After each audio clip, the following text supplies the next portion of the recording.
Hali hech qaysi bir ustaxonada bo'lmagan doimiy skidka GSM Avtotuningda boshlandi. Doimiy skidka haqida eshitganmisiz? GSM Avtotuningda hali hech qaysi bir ustaxonada bo'lmagan doimiy skidka boshlandi. Do'stlar, doimiy skidkamizda sizlarga mana shunday vizitkalar taqdim etiladi. Bu vizitka ikki tomonlamali bo'lib, birinchi tomonda bizning xizmatlarimiz va logoyimiz, ikkinchi tomonda bizning ijtimoiy tarmoqlarimiz hamda manzilimiz QR kodda tushirilgan bo'ladi. Hop, ikkinchi tomoni asosiysi bu skidkada ishlaydi. Logoyimiz hamda QR kod ichida kod bo'ladi. Ikkinchi asosiy ish bizning nomimiz tushirilgan yozuvda bo'ladi. Ushbu yozuv sizning avtomobilingizda bo'ladi. Hop, bu bo'lmasa yoki bu bo'lmasa skidka amal qilmaydi do'stlar. Bu skidka haqida qisqacha ma'lumot beraman.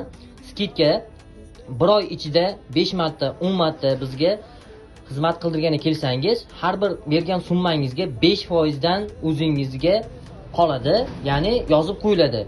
Keyin 1 oy ichida kelib, skidkamdan foydalanmoqchiman desangiz, besplatni skidkaga qarab summa hisoblab ishingizni qilib beriladi.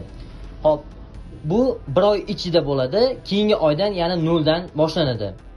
Kelib bemalol vizitka taqdim etiladi hamda yozuvni mashinangizga chiroyli qilib yopishtirib beriladi. Bu videoni do'stlaringizga jo'natib qo'ying. GSM Avtotuningda yangi skidka boshlandi.